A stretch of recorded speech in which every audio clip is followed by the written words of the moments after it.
Hello and welcome back to another Space Engineers Showcase video.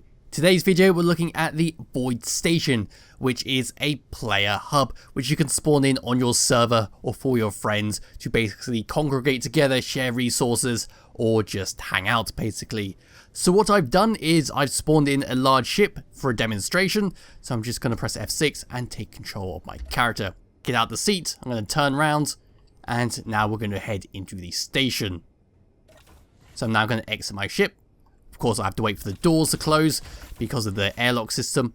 And we have these little entrances over here. Now, if you had a small ship, you could connect it up to that connector over there and lock yourself in while you're going across to these little bridge parts. Or you can just pull yourself up as close as possible like I've done. But I'll need to activate my jetpack in order to scoot across. Once we're inside this little docking pad area, there's not too much to talk about. We have a gravity generator in here, which will allow us just to not float off into space. We have a button panel over here, which is mainly about lights and the connectors that you connect your ship to. And on the opposite side there is basically identical. Coming up the ramps, we also have a little area which can take us to the opposite side if you wanted to, or we can come up this one which will lead us to the top of the landing pad. This is if you wanted to land a bigger ship on there. That was unfortunately a little too big to land on here. All around the station there are more pads, there are bigger ones up there for bigger ships, but I wanted to start down here so you can fit multiple ships here if you have a lot of people playing with you. So to get into the station we need to come back down through the little docking pad. Then we come to this little area here. This is another walkway which we have to go across. There's of course no oxygen here, so put your helmets on. And then we come to the airlocks. Opening up this door, the door will close automatically. You'll have to wait for the light to turn green, and then you're free to proceed. This is simply to stop oxygen from leaving the station. And now we're in this room here. This is the main station where we can access multiple different pads for all your ships to dock at. Let's start over at the reactor room. So there's no gravity field in here, so it's going to get a bit wonky. So just walking forwards like so, and then turning around and coming down again. We're now in the reactor room, whoopsie, where just, well, a giant reactor is sitting. It's oxygenated, so you don't need to have your helmet on. But yeah, that's all there is in this room, with some fancy glass all the way around it. And now I'm back in the main hub.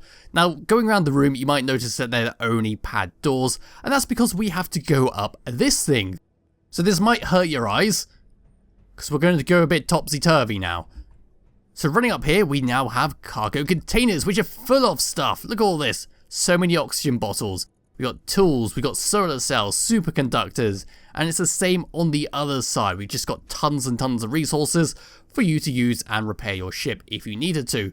This is all oxygenated once again, and we can come all the way around to here, which would lead us to some more docking pads. We have this little LCD screen here, which will tell you if the docking pad is in use. And we have the same on the opposite side. But other than that, there's not too much to talk about on this level. We've got more accesses to more little docking pads and all that, but we need to continue going up. So going up here will lead us to the upper decks. We've got some programmable blocks there, and we have some more little buttons, but you don't need to touch them, because they generally just control the lights or the connectors.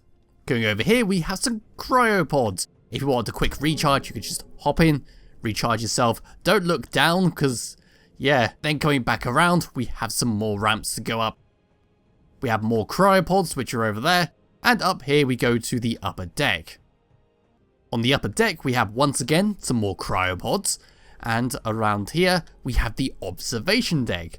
Up on the observation deck, we're going to find probably some more cryopods. So here we are on the observation deck, and this is for if you wanted to just sit around and wait for whatever reason. And then we have the LCD screens over here, which will tell you everything you need to know about the station. It can tell you the station time, the star date, the location. It can tell you what's active, what's offline, how much power is in the station, the air pressure of the entire station. It can then tell you if the cryo chambers are on or off. It can tell you if the gravity fields are all active and all that. It can then tell you if the docking pads are in use.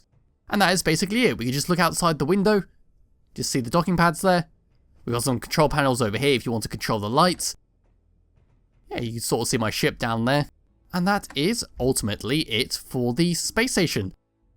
It's a very fancy station. It only takes up around about 13,000 blocks, so it's perfectly safe to spawn this in in a non-dedicated server. It won't take up too much resources, and it can be quite a handy little place, maybe even as a starting point for your friends to go off into the world. It'll be in the description below if you want to download and try it yourself, and I'll be back with another video some point soon. Bye bye.